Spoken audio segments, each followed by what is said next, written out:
The air was damp with the smell of soil, thick and suffocating, as if the earth itself was holding its breath. A flickering torch cast jagged shadows across the crypt walls, illuminating the rough stones sealed centuries ago. Men with trembling hands pried open the coffin, the iron nails screeching like screams in the silence of night. And then, it happened. The corpse inside did not look like it had been dead for over 200 years. The flesh was too full, too red, as though life had clung to it long after the soul had departed. The lips were swollen and dark, parted just enough to reveal teeth stained crimson. Blood, or something that looked like it trickled from the corner of the mouth, dried in streaks across the chin. The eyes, half open, seemed to glisten faintly. In the torchlight. One man recoiled, whispering under his breath, "Wampir." Another crossed himself, his voice shaking. "The king is not at rest." In that crypt, centuries of whispers burst into terrifying reality. The villagers had long said their monarch walked again after death, feeding in silence. And now, here, in the heart of Poland, the legend of the vampire king stirred once more. Centuries earlier, in the bitter chill of medieval Poland, the seeds of this nightmare had been planted. Long before Bram Stoker would put quill to paper, long before the vampire became a romantic myth, there was a king whose death and afterlife unsettled an entire nation. His reign was one of blood, betrayal, and superstition, where the line between fact and legend blurred so deeply that history itself seemed haunted. The peasants had feared him in life. They feared him more in death. Every rustle of the wind through the forest sounded like a whisper of his name. Every sudden death, every wasting sickness, every child gone pale in the night was blamed on him. Priests argued in their pulpits. Chronicles were written in cautious tones, and foreign visitors carried tales across Europe, tales of Poland's cursed monarch, who could not be contained by the grave. The night his tomb was broken open was not the first time his people tried to keep him down. Old accounts spoke of chains wrapped around his body, iron stakes driven into the ground, ritual prayers muttered to bind his spirit. The measures were desperate, medieval attempts to silence the fear that festered in the countryside. Yet despite it all, the corpse looked disturbingly untouched by decay, as if he had mocked death itself. This was not just folklore whispered in candlelit cottages. Archaeological excavations in Poland have unearthed graves of suspected vampires, skeletons with sickles laid across their necks, stones jammed into their mouths to prevent them from rising, or their heads severed and placed between their legs. These were not the victims of bedtime stories. These were real men and women whom their neighbors believed had returned from the grave. And among these grim discoveries, the legend of a king loomed, largest of all. Imagine medieval Poland, dense forests stretching like endless walls, villagers huddled under crooked crosses, wolves prowling just beyond the torchlight. Illness swept through towns without warning, harvests failed, and wars bled the land dry. In such a world, where science was fragile and faith bore the weight of fear, monsters thrived. People saw them in every shadow, heard them in every cough and moan. But there was one man who seemed to embody all of these terrors, a ruler cloaked in suspicion, ruthless in ambition, and whispered to have drunk blood, if not literally, then through the endless lives sacrificed in his name. His enemies called him monstrous, his people called him cursed. Later generations would call him something darker still, the Vampire King. The crypt door groaned shut as the men fled the tomb, torches clattering in their haste, yet the image burned in their minds, a corpse that should have been dust, lips that should have been bone, and a presence that felt as if it still breathed. Outside, the night was thick, moonlight spilling silver over the land of Poland. Somewhere, in the forests beyond, an owl shrieked dot, and the legend grew dot from that night onward. The story of the Vampire King would echo through centuries. Some historians would dismiss it as fear-mongering propaganda crafted by political rivals. Others would claim it was the lingering memory of plague, misread through the lens of superstition. But to the villagers who left offerings at crossroads, who hammered stakes into the earth to keep him down, the legend was real. They had looked upon his body. They had seen the blood. And when they whispered of him, it was not in the past tense. This was no fairy tale. This was history's shadow, where kings were not just men, but monsters that haunted their own people. To understand the Vampire King of Poland, we must descend into the world that created him, a kingdom torn by bloodshed, superstition, and fear. The night is long. The earth is restless, and in the darkness of medieval Poland, a king refused to die. The Poland of the late Middle Ages was a land balanced on the edge of a blade. To walk its forests was to walk through darkness itself. The trees grew thick and endless, stretching farther than the eye could follow, swallowing villages in silence. Wolves and wild men stalked those woods, yet worse still were the whispers of what lingered beneath the soil, things that walked after death, draining the living, cursing the land. This was a time when Europe bled from plague and war. The Black Death had torn across the continent, reducing towns to ash and silence. In the aftermath, suspicion grew like weeds in abandoned fields. Death was not seen as natural but as malevolent, directed, carried by unseen hands. The church promised salvation, yet even priests muttered of the restless dead, as though Christ's promise of resurrection had been twisted into something sinister. And here, in the heart of Poland, the whispers of vampirism became tangled with politics, faith, and fear, until they crowned a king not as a savior, but as a monster. The chronicles of the 14th and 15th centuries tell us of kings whose reigns were marred by cruelty and misfortune.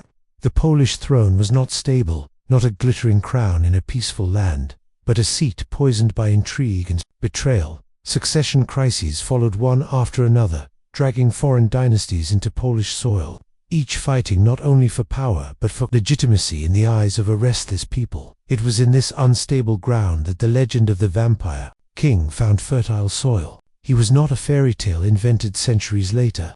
He was born in the midst of fear, written into chronicles, whispered by his own subjects. Some called him a tyrant who demanded blood.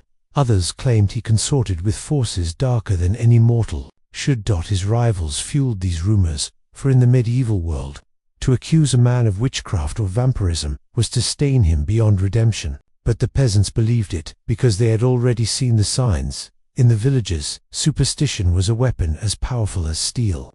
A sudden famine, a child struck pale and wasting, a herd of cattle found dead in the field. These were not seen as random misfortunes, but as evidence of the vampiric plague.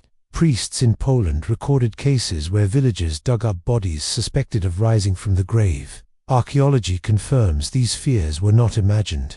Excavations in northern Poland revealed dozens of graves where the corpses had been mutilated to prevent resurrection. Sickles were placed across their throats to slice their heads off if they tried to rise. Bricks and stones were stuffed into mouths, the feeding blocked before it began. The body was no longer a loved one, it was an enemy, a predator, waiting to strike again. Now imagine a king who inspired this level of terror, a ruler who, even in death, his people sought to bind with chains and pierce with iron. This was not just politics. This was mythology etched into reality. Poland was not alone in its fear. Across Eastern Europe, from the Carpathian forests of Wallachia to the plains of Hungary, vampire legends grew like a sickness. The Orthodox and Catholic churches alike condemned such practices, but they persisted, as deep as the roots of oak trees. In some accounts, even kings themselves feared vampirism so much that they ordered corpses burned or bodies staked before burial. But in Poland, something unique happened. The terror attached itself to a monarch's very name. He was no longer just a man who reigned and died. He became a symbol of the disease of kingship itself, the devourer of his people, the tyrant who drank not only wine but blood. The church, meanwhile, fanned both faith and fear. Priests thundered of Judgment Day, of the resurrection of the body, of the thin veil between life and death. But they also quietly acknowledged the uncanny. Chroniclers wrote of corpses that refused to rot, of bodies exhumed years later looking fresh and ruddy as though still breathing. These were considered signs of the Sturziga, or Upia, the Polish variants of the vampire, and it was said that their king bore the same signs. Political enemies saw opportunity. To brand a monarch as monstrous was to erode his power from within. The nobility, hungry for control, spread whispers through taverns and monasteries alike. A king accused of unnatural appetites, of feasting on the blood of his people, was a king who lost the trust of God, and therefore the right to rule. Yet the stories stuck not only because of politics, they stuck because the land was ready to believe them. The people had already buried neighbors with stones in their mouths. They had already swung sickles over graves. So when someone pointed to their king and said, "He is not like us," the peasants did not hesitate. They shuddered and nodded. They had always suspected it. Imagine the throne room of Wawel Castle, tapestries heavy with damp, torchlight flickering on the faces of courtiers. The king sits at his banquet table, red wine glistening in his cup. The nobles whisper that he drinks too much, that his lips are always stained dark, that he lingers too long staring at the throats of his servants. Superstition twists into conviction, and conviction hardens into legend. From there, the story of Poland's vampire king began to spread across Europe. Foreign envoys carried it home like poison, transforming it with each telling. A monarch who ruled through fear, a body that would not decay, a king chained even in death. What is history? What is myth? In the shadow of the vampire king, the line is invisible. Chroniclers wrote with trembling hands, unsure if they recorded fact or fear. Archaeologists dig centuries later and find evidence of vampire burials. Historians argue over names and reigns, but the villagers never doubted. Their king was a vampire. If you listened closely on a winter's night in the forests of Poland, you could almost hear him walking still. The Polish court in the late 14th century was a place of whispers, a theater where power hid behind curtains and religion bled into superstition. Within the great halls of Wawel Castle, tapestries glowed in candlelight. Yet every shadow seemed to stretch too far.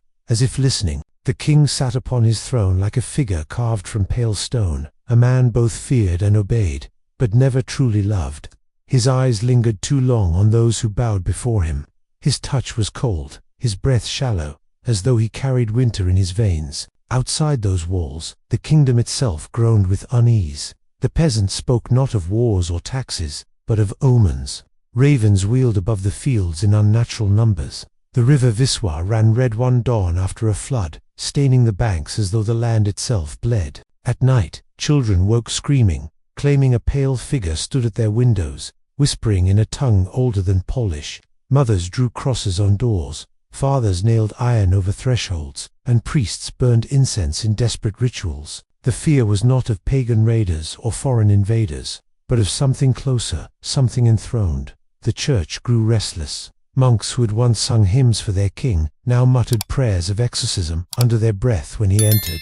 Chroniclers described him with words that faltered between reverence and dread. He was learned, yes, a patron of scholars and alchemists, a man who welcomed astronomers to chart the heavens from his towers. But they whispered that he sought more than knowledge. Some claimed he had purchased forbidden books, smuggled from Byzantium, filled with diagrams of the human soul, spells for prolonging life, and formulas that replaced prayer with blood. There is a record, faded and barely legible, preserved in the archives of Krakow, of a monk named Stanisław, who confessed his terror in writing. He had been summoned to the castle at night, asked to bless a chamber newly built beneath the foundations, but what he saw was no chapel. It was a crypt lined with jars of strange liquid, bones sealed in glass, and in the center a slab of stone like an altar. The king himself had stood there, demanding a blessing not upon Christ but upon eternity. The monk fled the next morning and was found drowned in the Wisła. 3 days later, his death was called accident. His manuscript remained. Tension bled into politics. The magnates, once obedient, grew suspicious. They noticed how their monarch never seemed to falter with age, how his hair kept its color, how his eyes never dulled. Some whispered he was older than he claimed, that he had not been born of woman at all, but summoned from the earth. One tale insists that a midwife who delivered him as an infant refused to speak of the birth, saying only that the chamber had been filled with ravens tapping on the shutters, and that when the child first cried, the sound was not human. She disappeared soon after. But what made the fear unbearable was not his strangeness alone. It was the harvests that failed, the plagues that crept through the villages, the cattle found with throats torn open in the morning dew. The common people made connections the church could not silence. In their eyes, the land itself recoiled from its ruler. They began to call him Upia, the vampire king. Archaeology lends weight to their fear. Across Poland, burials from this era have been unearthed, in which corpses were pinned with sickles across their throats or weighted with stones in their mouths, as though to prevent them from rising. These were not isolated rituals, but widespread. Fear of the restless dead had already rooted deep in the soil, and for the people of Krakow, their monarch embodied that nightmare. The royal court tried to mask the unease with ceremony. Banquets grew more extravagant, parades more lavish, as though silk and gold could drown out dread. Yet in the flicker of torches, eyes darted, and every laugh was hollow.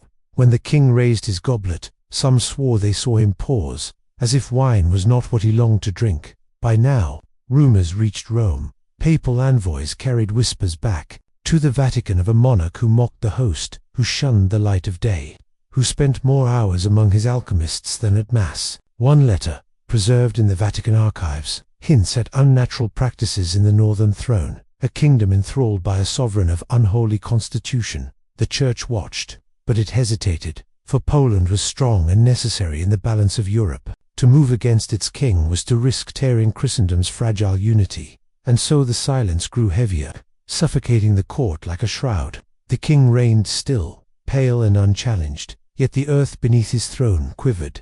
No sovereign could outlast both God and men. He may have feared neither steel nor sickness, but betrayal waits patiently, feeding on fear until it becomes courage. In the taverns, in the cloisters, in the echoing halls of the nobility, one question grew sharper with every passing night. How do you kill a man who will not die? The storm gathered unseen. A feast was being prepared, though no one yet knew it. A pact was forming in the shadows, and above it all, Wawel Castle loomed against the winter sky, its windows flickering like eyes, its walls whispering like lips, as though the very stones knew that the throne of Poland was about to drown in blood. It began with a banquet, always with a banquet. The chronicles of kings are littered with poisoned cups and daggers beneath tablecloths, and Poland would be no different. Yet this feast was unlike any before. The great hall of Wawel Castle was lit with hundreds of candles, their flames trembling against the stone as though afraid to burn too brightly. Long tables groaned under roasted boar, venison bread heavy with seeds, flagons of dark wine. Music swelled from the corner where lutes and pipes tried to drown the unease, but every note fell hollow in the air. The king sat at the head, his pale hands resting on the carved arms of the throne, his eyes darting across the gathered nobles. He knew their smiles were brittle. He had seen the way conversations hushed when he entered, the way the priests avoided his gaze. He had ruled long enough to recognize fear, but lately the fear had shifted. It was no longer a weapon he wielded. It was a knife turning against him. Still, he smiled, showing teeth that gleamed white in the firelight, and raised his goblet. That goblet became the stage of treachery. Later, chronicles disagree on its contents. Some say wine, others claim it was warmed blood hidden beneath spices. Yet what mattered was not what he drank, but what he never suspected. As he sipped, eyes watched. Magnates who had conspired for weeks held their breath, waiting for signs of weakness. It was said that holy relics had been smuggled into the hall. That night a crucifix hidden in a sleeve, a fragment of the true cross pressed against a dagger's hilt, a rosary coiled like a serpent around a nobleman's wrist. The conspirators believed they would need more than steel to kill him. The hall seemed to shrink with tension. Dogs growled beneath the tables. Wine spilled unnoticed onto the rushes. Then the music faltered. A single lute string snapped, a sharp twang that cut the silence like a prophecy. The king's eyes narrowed. He sensed it. His hand gripped the table, and for an instant the hall froze. It was the Archbishop of Gniezno who moved first. Rising slowly, his vestments heavy with gold thread, he lifted his hand in blessing as if to toast the king. But instead of a prayer, he spoke words of judgment. Witnesses claim his voice echoed unnaturally, condemning the sovereign as an abomination, a curse upon Poland, an affront to God. The hall erupted in cries. Some nobles drew blades, others crossed themselves. The king rose to his feet, his smile gone, his face twisted with something raw, something no longer human. Then chaos. Steel clashed against steel, chairs toppled, candles fell and sputtered. The conspirators surged forward, blades flashing. The king fought like no mortal man. His strength, they swore, was monstrous. He lifted one attacker by the throat and hurled him across the hall as though he weighed nothing. Another struck him through the side with a sword, and yet he did not fall. Blood seeped, but his eyes blazed, his scream rattling the windows. The dogs howled and fled, and servants scattered into the night. What finally broke him was not steel alone, but faith. The archbishop raised the crucifix, pressing it forward until the king staggered, hissing like a wounded beast. Nobles encircled him, their blades striking again and again. Witnesses describe it as less a fight than an exorcism, a frenzy in which the hall filled with the stench of iron and smoke. Some claim lightning struck the castle roof at that very moment, splitting the night sky. At last he fell, collapsing upon the blood-stained rushes, his crown rolling into the shadows. But even then, they did not trust death to hold him. They drove stakes through his chest, they pinned his body with iron, they cut the sinews at his joints so he could never rise again. The archbishop muttered prayers until his voice broke. When it was done, silence reigned, broken only by the crackle of fallen torches. The hall was ruined, its tapestries torn, its feast left to rot. The conspirators stood panting, their faces pale, their hands slick with royal blood. They had slain a king, but not merely a king. They believed they had slain a monster. Outside, the people of Krakow claimed to have heard the screams echo across the river. Some swore the earth trembled, that the very foundations of walls shuddered, as if something ancient had been disturbed. His body was not buried in state, no procession, no mourning bells. Instead, his remains were taken in secret, entombed beneath, stone deep within the castle, hidden from both the people and the church. Yet even this was not enough. Records suggest that certain relics were interred with him, crucifixes laid upon his chest, holy oil smeared upon his brow, and chains forged in the shape of crosses fastened around his limbs. The fear was simple. If he was what they believed, then death was not the end. But the whispers did not die.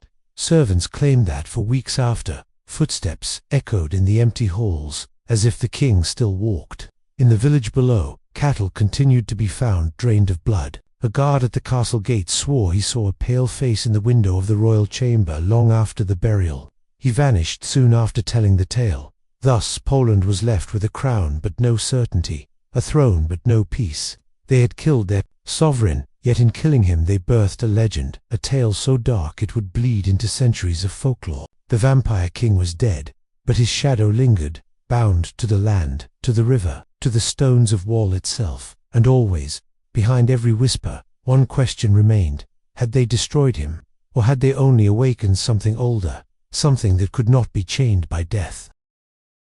The blood on the stone floor of wall had not yet dried when the conspirators began to realize what they had done. In killing their sovereign, they had broken the sacred order. Regicide was always a crime against heaven, but this was different. They had not only slain a king, they had slain what they believed to be an unnatural being, a monarch turned predator, a shadow among men. And yet the silence that followed his death was heavier than before, as though the halls themselves resented the deed. The archbishop insisted the body remain sealed, but the nobles whispered, what if the rites were not enough? What if the old legends were true, that some souls could not be bound, that certain deaths only loosed darker forces? In the dim hours before dawn, some swore they heard knocking from beneath the stones, faint but rhythmic, like a fist against a coffin lid. Then, the nightmares began. One by one, those who had lifted blades against the king suffered visions. They spoke of red eyes gleaming in their sleep, of cold hands clutching their throats. A magnate who had driven the first stake through his chest was found lifeless in his bed, his mouth stained with blood not his own. The archbishop himself was struck by fever, raving in delirium, crying that the king stood beside his bed every night, whispering prayers backward in a tongue no man should know. The city too became restless. Krakow's people had not seen the body, and rumors spread faster than truth. Some claimed the king had not died at all, that he had escaped and would return for vengeance. Others swore he had been seen stalking the riverbank at dusk, his cloak dragging in the water, his shadow longer than a man's. Mothers clutched their children, priests carried crucifixes through the streets, but the fear only deepened. It was in those weeks that the cattle deaths multiplied. Entire herds were found collapsed in the fields, their veins empty, their flesh untouched. Peasants refused to bring milk to market, fearing it had been cursed.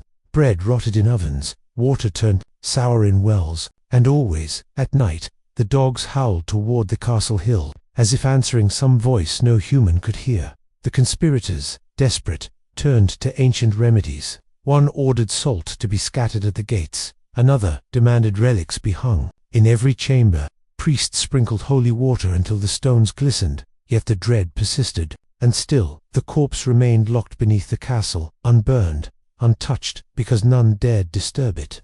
To burn a king was to commit sacrilege. To leave him whole was to tempt fate. They were paralyzed between law and terror, and in that paralysis the myth grew. Europe was watching. Envoys carried tales of Poland's monstrous sovereign to distant courts. In Vienna, in Prague, in Rome, whispers spread of a ruler who drank blood, who could not be slain by steel alone. Some claimed he was the spawn of Lilith, others that he had bargained with the devil for eternal life. The chronicles of written decades later, cloaked the events in cautious language, yet even his quill could not erase the unease. He spoke of omens, of storms, of a king whose death left a stain upon the land itself, and the land did seem stained. That summer, the Vistula flooded with unusual fury, drowning fields and homes. Villagers declared it was the king's revenge, his blood poisoning the waters. Lightning struck the cathedral spire, splitting its bells. Pilgrims who touched the stones of wall swore they felt them warm, as if pulsing with a hidden heartbeat. In their fear, the nobles turned against each other. Who had truly led the conspiracy? Who bore the guilt? Paranoia gnawed at them, and one by one they fell to accusations, betrayals, sudden deaths. A feast meant to celebrate victory ended with half the guests poisoned. A lord's carriage overturned on the very road where peasants claimed to have seen the king's shadow. None trusted the other, and so the kingdom splintered.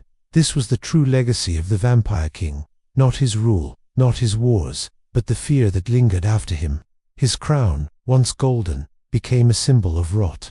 Even when placed on another brow, it seemed to whisper of blood. The throne no longer commanded reverence, only suspicion. And the people began to believe that no man who ruled Poland could ever be free of his shadow. By autumn, one rumor hardened into certainty. The king had not been destroyed. His corpse, chained beneath Wawel, was only sleeping, waiting for the hour when the chains would rust, when the prayers would fade, and when that day came, he would rise again, hungrier than before.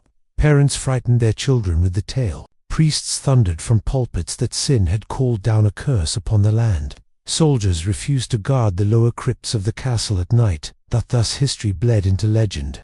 The vampire king of Poland was no longer a man but a spectre that haunted crown and country alike. His reign had ended in betrayal, yet in ending it, they had granted him immortality. His face, pale and burning-eyed, became etched into every nightmare, every whispered story around the hearth. His hunger outlived him, passed into memory, into folklore, into the marrow of Poland itself. And even now, centuries later, those who walk the halls of Wawel at night say the air turns colder near the sealed crypts. Guides tell their visitors it is only the draught of the stone. But others, those who dare linger, claim they hear a heartbeat below, faint but steady, as if waiting.